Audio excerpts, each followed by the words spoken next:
সংবিধান শেখ হাসিনার, তাহলে নির্বাচন কমিশনার শেখ হাসিনার হয়ে যাবে। কোনো বৈষম্য থাকবে না, কোনো তাবেদারি থাকবে না, আমরা কারো পক্ষে কোনো এজেন্ডা বাস্তবায়ন করব না। অ্যাডমিনিস্ট্রেশন, পুলিশ যদি আপনার সঙ্গে থাকে তাহলে ভোট করাটা খুব সহজ। ঢাল নাই, তলোয়ার নাই, নিধিরাম সর্দার। আমাদের দেশে ইলেকশনটা কে করবে? ইলেকশনটা কে করবে এই দায়িত্বভার কনস্টিটিউশন 118 নম্বরে দিয়ে দিল যে একটা নির্বাচন কমিশন থাকবে, সেই নির্বাচন কমিশন সারা দেশে ইলেকশন করবে। এই 118-র 4-এ বলতেছে নির্বাচন কমিশন দায়িত্ব পালনের ক্ষেত্রে স্বাধীন থাকিবেন এবং কেবল এই সংবিধান ও আইনের অধীনে থাকিবেন। সংবিধান শেখ হাসিনার, তাহলে নির্বাচন কমিশনার শেখ হাসিনার হয়ে যাবে। এবং হুদারা তাই করছে। 2013 মানে 14 সাল, 18 সাল, 24 সাল। এই সংবিধান বলতেছে তোমাকে নিরপেক্ষ থাকতে হবে। তাহলে প্রথম কথা, তোমাকে অ্যাপয়েন্টমেন্ট প্রসিডিওরটা আগে আমাকে দেখতে হবে যে এই নির্বাচন কমিশন তাবেদার কি তাবেদার না। আর জুলাইয়ের 36 জুলাই আমাদের আসল কথাটা কি ছিল? যে কোনো বৈষম্য থাকবে না, কোনো তাবেদারি থাকবে না, আমরা কারো পক্ষে কোনো এজেন্ডা বাস্তবায়ন করব না। তাহলে ধরে নেন আজকের যে নির্বাচন কমিশন আছে, এই নির্বাচন কমিশন জুলাইয়ের যে ইচ্ছা, সেই ইচ্ছার প্রতিফলনে নির্বাচন কমিশন। আর নির্বাচন কমিশন ইলেকশন করতে চায়। আর্টিকেল 120-এ বলতেছে এই ভাগে নির্বাচন কমিশনের উপর ন্যস্ত দায়িত্ব পালনের জন্য যেইরূপ কর্মচারী প্রয়োজন হইবে, নির্বাচন কমিশন অনুরোধ করলে রাষ্ট্রপতি নির্বাচন কমিশনকে সেইরূপ কর্মচারী প্রদান করিবে।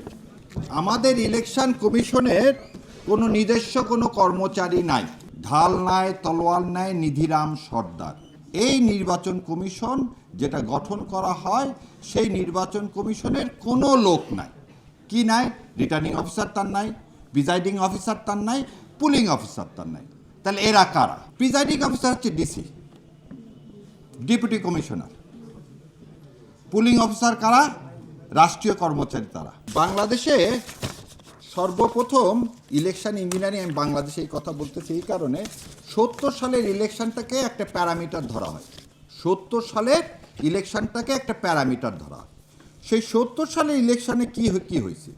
70 সালের ইলেকশনে একটা মাত্র পলিটিক্যাল পার্টি ছিল ইস্ট পাকিস্তান, কারণ মৌলানা ভাসানী এবং অন্যরা ভোট বর্জন করলেন। তখন আওয়ামী লীগ তখন একমাত্র ভোট করলেন। দ্বিতীয় ছিল তখন 80% অ্যাডমিনিস্ট্রেশনে, লোকাল অ্যাডমিনিস্ট্রেশন ছিল সব বাঙালি। ইপিআর মানে যে আজকের যে বিডিআর এবং পুলিশ ফোর্স, তারাও ছিলেন বাংলাদেশ। সেই জন্য কিন্তু 25 তারিখে ইপিআর এবং এই পুলিশ হেডকোয়ার্টারে কিন্তু পাকিস্তান সেনাবাহিনী আক্রমণ করেছিল, কারণ ওখানে ছিল বাঙালি। তাহলে তিনটা জিনিস পাওয়া গেল, অ্যাডমিনিস্ট্রেশন, পুলিশ যদি আপনার সঙ্গে থাকে তাহলে ভোট করাটা খুব সহজ। একটা ইলেকশন কমিশন যে ইলেকশন করবে তাকে স্বাধীন হতে হবে, নামে স্বাধীন, কারণ এর তো কোনো কর্মচারী নাই। এবার আসেন ইলেকশন কমিশন ডিসিএসপি ছাড়া আর কে কে করে? স্কুল এবং কলেজের টিচাররা করে। এবার আসেন গত 15 বছর যত ডিসিএসপি নিয়োগ হয়েছে, আওয়ামী লীগের বাইরে কাউকে নিয়োগ দেওয়া হয়েছে? সেই লোকগুলোকে দিয়ে আপনি কিন্তু এবারে ইলেকশন করাবেন? যাদেরকে বলা হয় ডাই হার্ড, ওই পরিবারের মধ্যে একটা জামাত ইসলাম থাকলে তাকে নিয়োগ দেওয়া হয়নি। পরিবারের মধ্যে মামা, চাচা, খালুও যদি জামাত ইসলামের সমর্থক থাকে তাকে দেওয়া হয়নি। বিএনপির কোনো নেতা আছে, দেওয়া হয়নি। তার মানে হচ্ছে এরা হচ্ছে বলেন সাচ্চা মুসলমান, এরা হচ্ছে সাচ্চা আওয়ামী লীগার। এই সাচ্চা আওয়ামী লীগার প্রশাসনকে দিয়ে কিন্তু আপনি ইলেকশন করবেন। এবার আসে প্রতিটা এমপির আগের ইনকাম কি ছিল জানেন? এমপিওভুক্ত কলেজে শিক্ষক নিয়োগ, একটা শিক্ষক নিয়োগ করলে 15-20 লক্ষ টাকা নিত। তাহলে স্কুল কলেজের যে শিক্ষক, সেই শিক্ষকগুলো কিন্তু গত 15 বছরে নিয়োগকৃত আওয়ামী লীগার।